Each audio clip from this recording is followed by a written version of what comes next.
Officer Travis Hensley thought he was dealing with just another nobody until Judge Clarissa Monroe calmly showed him the badge that would turn his world upside down in front of an entire town. Clarissa Monroe never liked to be late. That morning, she had slipped on a simple gray blazer over a navy blouse, tossed her robe into the back seat, and grabbed a quick coffee from a corner shop in Terrell, Texas. She liked blending in when she was not behind the bench. No flashy car, no driver, and no security detail trailing her like some of the other justices insisted on. Just her in a weathered Wesen 09 Toyota Camry humming along the streets toward the courthouse. She was halfway down Greenway Street when she noticed the police cruiser lurking 2 cars behind her. She did not think much of it. She signaled her turn, carefully checked her mirrors, old habits, but the lights flashed anyway. Clarissa slowed, pulled over neatly by a gas station, and placed her hands firmly at 10 and 2 on the steering wheel. Through the mirror, she caught a glimpse of the officer. He was young, white, with a thick build, moving fast toward her car like he was already angry about something. She sighed quietly. The door slammed open before she could roll down the window. "You in a rush or something?" Officer Travis Hensley barked, already glaring. Clarissa kept her voice even. "Good morning, officer. May I ask why I'm being pulled over?" "License and registration," he snapped, ignoring her question, his hand hovering too close to his belt. Clarissa started reaching for her wallet, slowly narrating her every move. "I'm reaching into my purse, officer." Something about her calmness, however, seemed to make him angrier. "Don't move so slow. You think you're funny," he said, leaning closer to her window, his breath smelling like stale coffee and impatience. Clarissa swallowed her irritation. "I'm cooperating, sir. Here's my..." Before she could finish, Hensley yanked the door open. Clarissa flinched, instinctively gripping the seat. "Get out of the car," he barked. She did not argue, unbuckling and stepping out with slow, deliberate movements. The moment her feet touched the pavement, the slap came, a sharp, humiliating crack across her cheek that echoed louder than the traffic around them. Gasps erupted from the bystanders nearby, people filling up their tanks or grabbing breakfast from the gas station store. Clarissa's head whipped to the side, her blazer slipping off one shoulder. She tasted blood. For a second, the world froze. Hensley stood there, chest heaving, looking more satisfied than shocked at what he had just done. Clarissa straightened herself, blinking the sting out of her eyes, and resisted the urge to touch her face. "You just assaulted a sitting judge," she said quietly. It was not a threat but a statement, like telling someone the sun would rise tomorrow. Hensley scoffed, taking a step back. "Yeah, right?" A woman nearby dropped her coffee, and a man pumping gas muttered something under his breath. Phones were coming out, shaky fingers fumbling to hit record. Clarissa reached into the inner pocket of her blazer. Slowly, she pulled out a gold badge that glinted hard under the Texas sun. The seal of the state Supreme Court. The color drained from Hensley's face faster than a drain emptying. Clarissa did not say a word. She did not have to. All around, the energy shifted, and angry murmurs grew louder. One man was already calling 9011, though they were less than 5 blocks from the courthouse and the main police precinct. "You messed up," someone shouted from the crowd, but Clarissa kept her eyes locked on Hensley, steady and calm, even though her cheek throbbed and her heart hammered against her ribs. She knew better than to show weakness now. She was not just protecting herself anymore. She was standing for every person who never had a badge to shield them. But the tension was only just beginning to rise, and the next few minutes would make the scene explode even bigger than anyone standing there could imagine. Officer Hensley's hand twitched near his holster. For one sickening second, Clarissa thought he might try to arrest her anyway. Maybe even draw on her, but something about the way the crowd pressed closer, phones raised like shields, made him hesitate. "Put that away," Hensley barked at a teenager filming from across the street. His voice cracked. The kid did not budge. Neither did anyone else. Clarissa stood her ground. Her voice was low but carried like thunder. "You assaulted me in front of witnesses. You're going to answer for that." Hensley's mouth opened then closed, his chest heaving like he could not get enough air. He took a stumbling step backward. An older man in overalls, a mechanic judging by the oil stains on his hands, called out, "You better call your boss, son. You done messed up real good." Clarissa watched Hensley's fingers tremble slightly. She almost pitied him, almost. The officer fumbled for his radio, requesting immediate backup. He barked into the mech possible disturbance at the Shell station, corner of Greenway and Cypress. He did not mention that he was the cause of it. Clarissa crossed her arms loosely in front of her, badge still visible. Her cheek was throbbing harder now, a deep, hot ache spreading down her jaw, but she kept her voice even. "You know who I am?" she said. "You know what comes next?" Hensley shook his head slightly, as if trying to physically shake off reality. "Didn't know," he muttered. You don't look like a judge." The words hung in the air, heavy, ugly, and real. Clarissa did not flinch and did not need to. The crowd around her heard it too, and their outrage started to simmer, boiling under the surface. A woman holding a toddler stepped closer. "What exactly is a judge supposed to look like, huh?" she called out sharply. Hensley ignored her, pacing in a tight circle, his face blotchy and red. He did not apologize. He did not offer help. He just looked trapped. The first patrol car screeched up seconds later. 2 officers hopped out, one Wino man and one white woman, hands hovering near their hips, eyes wide when they saw the scene. Clarissa spoke first. She did not shout or plead. She spoke like a judge, clear, deliberate, and commanding. "Officer Travis Hensley assaulted me during a traffic stop. You are now witnesses to that fact. My name is Judge Clarissa Monroe, Supreme Court of Texas." The male officer blinked twice, processing the words. His partner stiffened visibly, glancing at Hensley like he was radioactive. "You serious?" she asked, eyes narrowing. Clarissa simply held up her badge higher, letting the sun catch it. Another car pulled up, then another. Sirens sounded in the distance, loud and urgent, not the kind meant for fender benders. The gas station manager came running out, yelling, "I got cameras! It's all on tape!" Hensley's shoulders slumped as if the weight of the entire town just landed on them. Clarissa watched him, waiting. She wanted to see if he would own it, if he would say sorry, if he would try to right even a fraction of what he had broken. He did not. Instead, he looked away like a child caught lying, mouthing silent curses to himself. The other officers moved in, separating him from Clarissa, quarreling the crowd, and trying to get a handle on a situation that was already far beyond their control. Someone from dispatch squawked over the radio, "Lieutenant Reeves is en route, ETA 3 minutes."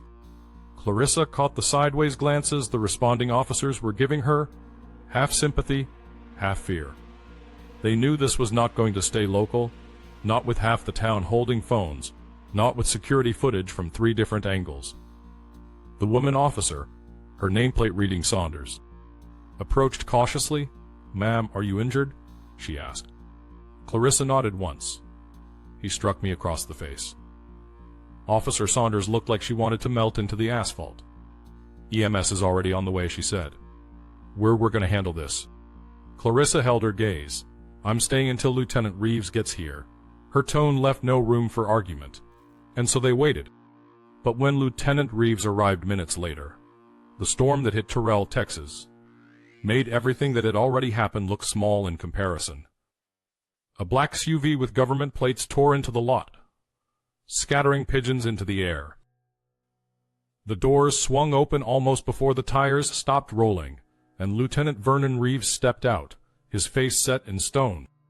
Reeves was a big man, but not sloppy, square jaw. Sultan, pepper hair cut close to the scalp, and dark sunglasses he yanked off the second he saw the scene before him. He spotted Clarissa first. His whole body stiffened. He pushed through the circle of officers like a man on a mission. "Judge Monroe," he said, voice low and clipped. "Are you all right, ma'am?" Clarissa neither nodded nor smiled, but simply turned her head slightly, letting him see the raw, red handprint swelling on her cheek. The silence that followed was suffocating. Reeves's jaw twitched once. Then he turned to Travis Hensley, who was standing awkwardly by his cruiser, trying to avoid eye contact with anyone. "What the hell happened here?" Reeves asked, voice controlled, dangerous. Hensley opened his mouth, but Clarissa beat him to it. "This officer pulled me over without cause, demanded I exit my vehicle without explaining the reason for the stop, then struck me across the face," she said evenly, all before verifying my identity or credentials. Someone's phone beeped nearby, a text probably, or recording notification.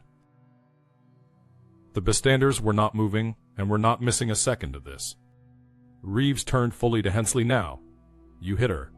he asked, voice low like a rumble before a storm. Hensley swallowed. I didn't know who she was." Reeves took one slow step closer. "You thought that would make it acceptable?" Hensley opened his mouth again, floundering, but nothing coherent came out. Clarissa's voice cut clean through the air. "My identity doesn't excuse what you did. It just makes it impossible for you to pretend it didn't happen." The crowd murmured. Officer Sanders looked like she was ready to be sick. Reeves looked around, taking in the faces, the phones, the security cameras glinting from the gas station's awning. He closed the gap to the Hensley in 2 long strides. "Hand over your weapon and badge. Right now." There it was, the first crack in Hensley's armor. He blinked, stunned. "Lieutenant, you can't be serious." Reeves did not raise his voice, nor did he have to. "You assaulted a Supreme Court judge, Travis. You're lucky this doesn't end in handcuffs on the spot." Reluctantly, Hensley unclipped badge and slowly handed over his sidearm, his hands shaking. Clarissa stood still, watching him, not with vengeance, not with glee, but with disappointment, the kind that cuts deeper than anger ever could. Officer Sanders quietly stepped up and took Hensley by the arm, leading him toward a second cruiser with an open door. Hensley did not fight and did not look back. As soon as he was out of earshot, Reeves turned to Clarissa again. "Ma'am, we have medical en route. I'm deeply sorry for what happened. It will be handled properly." Clarissa nodded once, "See that it is." Her voice cracked just a little on the last word, but she masked it quickly. The mechanic with the oil-stained hands walked over then, wiping his palms on his jeans. "Ma'am," he said gently, "I got it all on video, just so you know." Clarissa turned to him, really seeing him for the first time. He was probably mid-50s, with a sun, worn face, and kind eyes. "Thank you," she said, meaning it. "People got to see it for themselves," he added quietly. "Ain't nobody gonna be able to spin this." Clarissa managed a small smile. "You're right." The EMTs rolled in moments later, cutting through the crowd. One of them, a young black woman with tight curls under her cap, took one look at Clarissa's face and shook her head slightly. Clarissa let her examine the swelling, not because she needed the treatment, but because she understood the importance of documenting everything. As the medics worked, a low buzz of conversation filled the air. More cameras arrived, local news vans, reporters scrambling, microphones jostling. Clarissa realized with a strange numbness that her face, bruised, strong, unbroken, was about to be everywhere. And the conversation about what had just happened was not going to be quiet. But the firestorm that was building would not just change Officer Hensley's life. It would also pull Clarissa into a much bigger fight than she ever asked for. It did not take long for the videos to spread. By the time Clarissa finished giving her official statement at the station, her phone was lighting up with missed calls and text messages from colleagues, journalists, and even old college friends she had not spoken to in years. Someone had leaked the footage to a local news outlet within the hour. From there, it caught fire. Clarissa sat stiffly in a windowless interview room at the Terrell Police Department, sipping stale water from a paper cup, while Lieutenant Reeves made endless calls just outside the door. Through the thin walls, she could hear the frenzy phones ringing nonstop, officers whispering. The occasional raised voice.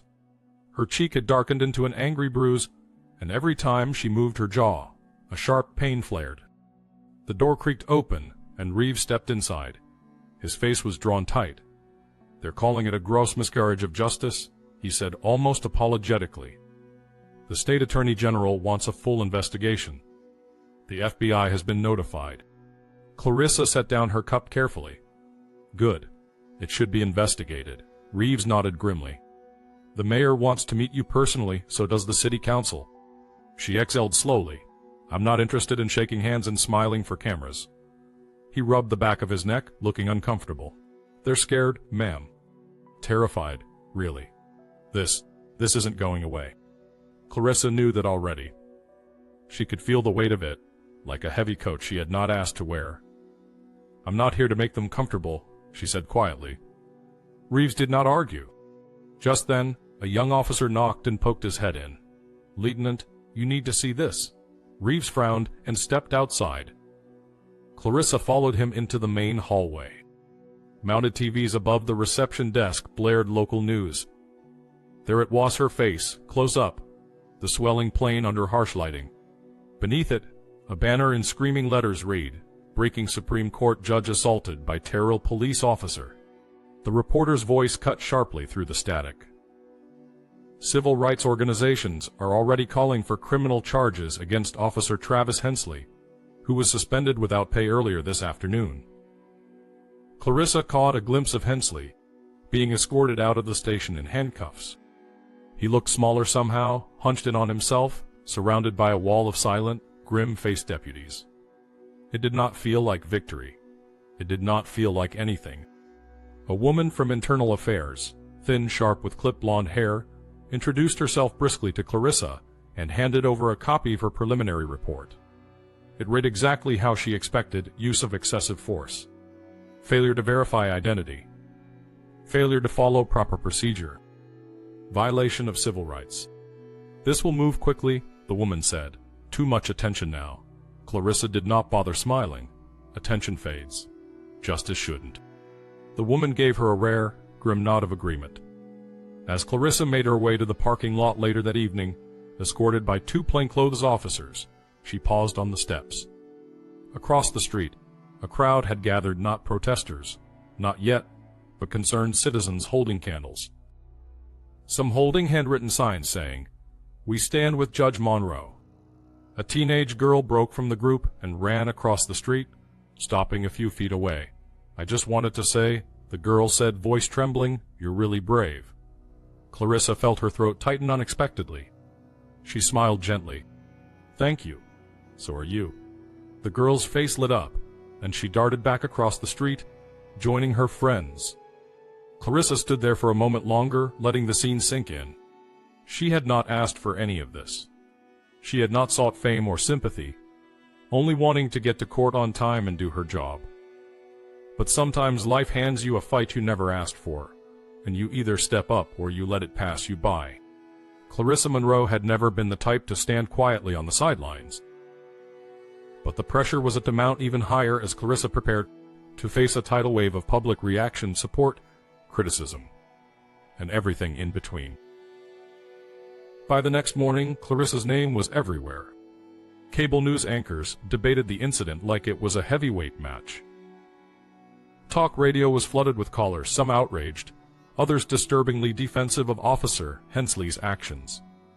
Clarissa sat at her kitchen table in her modest brick home on the east side of Terrell, a mug of black coffee cooling beside her laptop. The footage had been replayed so many times she could practically hear the slap before it happened. Emails poured in by the hundreds: law students, civil rights advocates, fellow judges, even a retired truck driver from Idaho who wrote simply, "You're stronger than I ever could have been. Keep standing." Clarissa closed her eyes for a moment, feeling the weight of every message. She had not set out to be a symbol, but now there was no escaping it. Her phone buzzed again. It was an old colleague from law school, Devin Brooks, now a professor at a mid-sized college in Kansas. His voice cracked with emotion as soon as she answered. "Clarissa, I saw the footage. I'm sick over it."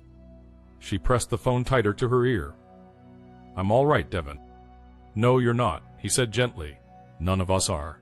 This shouldn't have happened, not to you, not to anyone." Clarissa did not argue. What could she say? That she had somehow expected it, that being a black woman, even with robes and honors and years of service, never felt like enough protection outside those marble walls. Instead, she asked, How are the students taking it? Devin hesitated. They're angry. They want to protest, organize rallies. Some are already writing letters to the state bar. Clarissa smiled faintly. It was not fear she felt, but rather something sharper, something that felt dangerously close to hope. Tell them to stay peaceful, she said. Their voices will carry farther that way. After she hung up, Clarissa turned on the television again. Outside the courthouse, people were gathering. Homemade signs waved above the crowd. Some faces were tear-streaked, others full of quiet, righteous fury. An older black woman in a church had spoken to a microphone, her voice shaking. This is about dignity, she said. About respect that shouldn't have to be earned with a title or a badge. Clarissa leaned back in her chair, absorbing every word. This was not just her story anymore.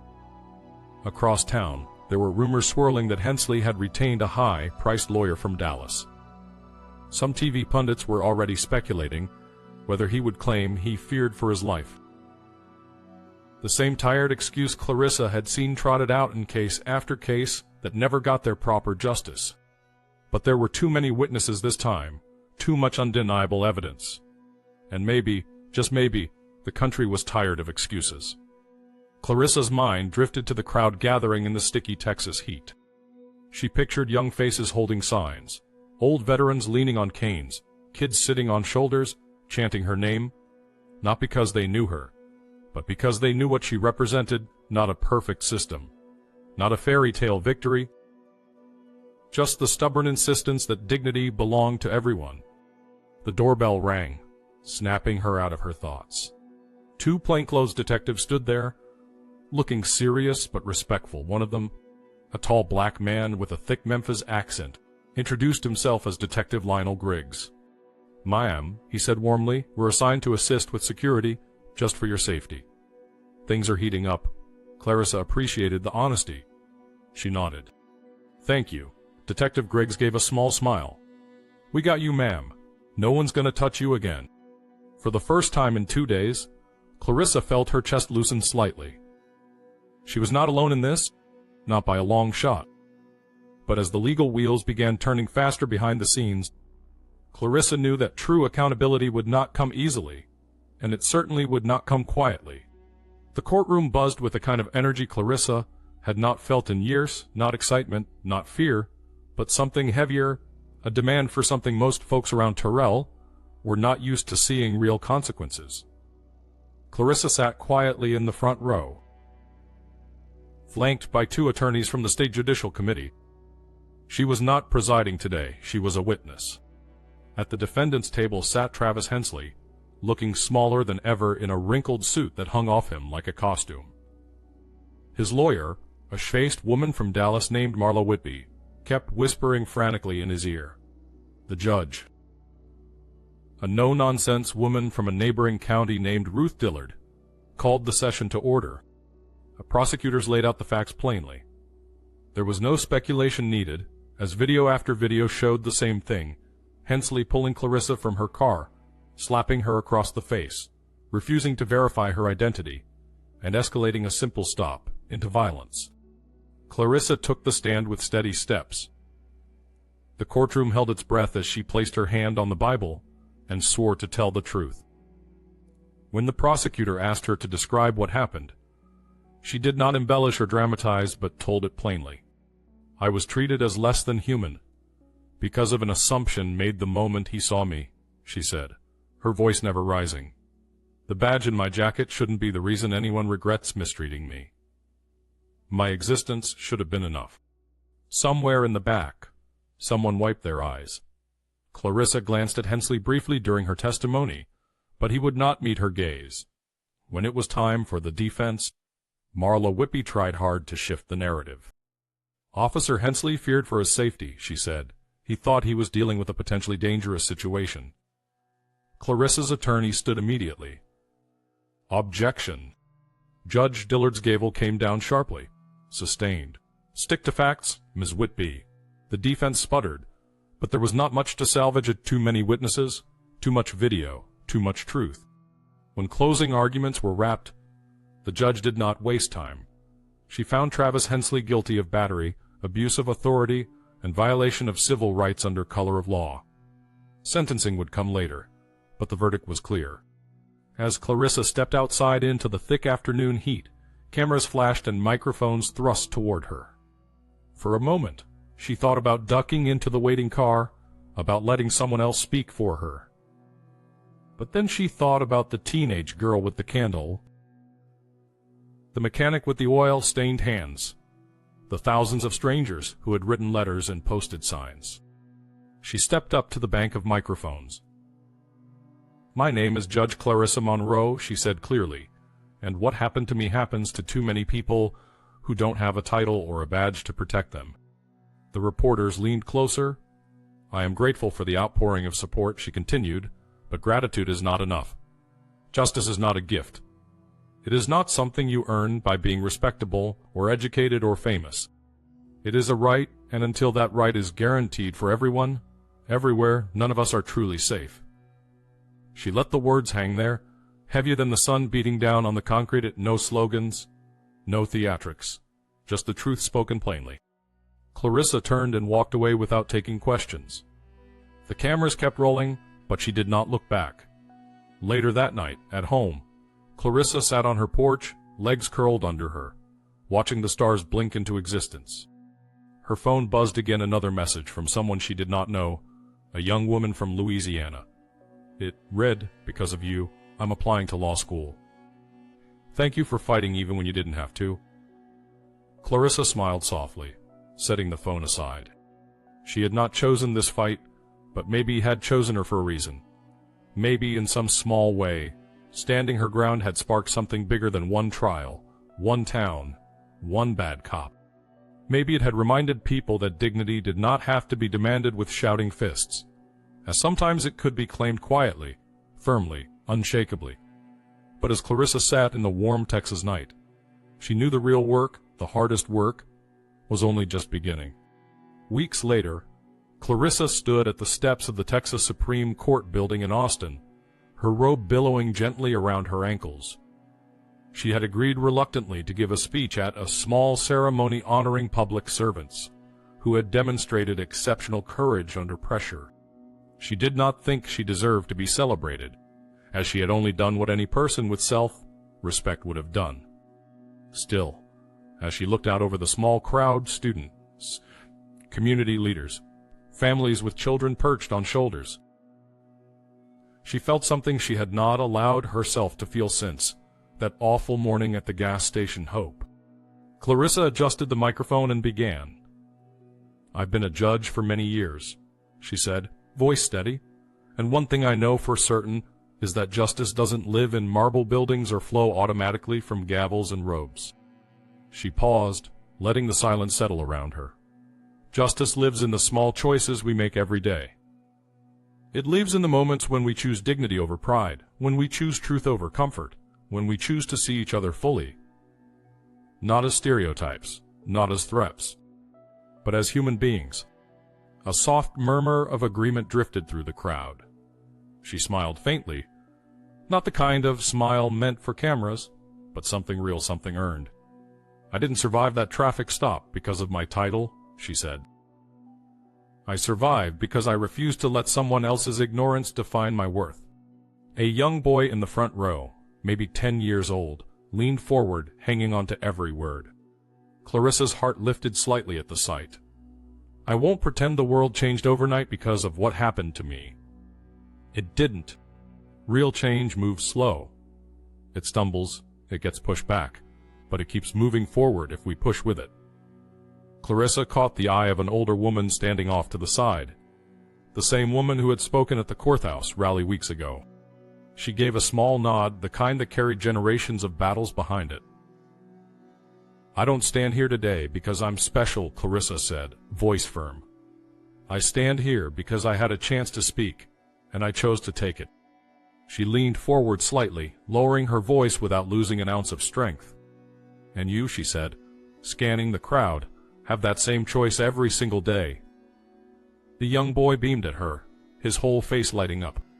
Clarissa finished simply, "Choose courage, choose dignity. Choose to stand even when it's easier to sit, because when you do, you give permission for others to stand too." The applause was gentle at first, then swelled naturally, without prompting. Clarissa stepped back from the microphone and let the crowd have their moment. After the ceremony, people lined up to shake her hand. Some cried, some laughed, some simply pressed their palms to their hearts in silent solidarity. Clarissa stayed until the very last one had gone. As the sun dipped low over the Texas hills, painting the sky in soft golds and reds, she gathered her things and walked slowly toward the parking lot. Her Camry waited for her, the same battered one, no security detail, no fanfare, just her, a set of keys, and the road ahead. She slipped behind the wheel, took a long, steadying breath and smiled to herself, not because the fight was over, but because she knew she was exactly where she was supposed to be. And this time, she was not driving alone, not really. Across the state, across the country, people had heard her story, and maybe, just maybe, they would carry a little more awareness, a little more resolve into their own lives. Clarissa Monroe did not need statues or headlines. She needed change at real, stubborn, everyday change, and she was ready to keep fighting for it, however long it took. If you believe in standing for dignity, respect, and truth, even when it's hard, do not stay silent. Be someone's reason to hope. Subscribe and share this story. Let's keep moving forward together. Clarissa's story became a beacon for those who felt unseen, reminding families and communities to stand together in the face of injustice. Her courage inspired countless others to speak up, knowing their voices could spark change. In homes across Texas and beyond, parents shared her story with their children, teaching them the value of dignity and the power of standing firm. Clarissa's fight was not just her own, it was a call to protect one another. As time passed, Clarissa continued her work, knowing that true justice required patience and persistence. She carried the support of strangers, friends, and family, driving her forward each day. Her legacy was not in headlines, but in the quiet moments when someone chose to stand tall because of her example. Together, we can build a world where dignity is everyone's right.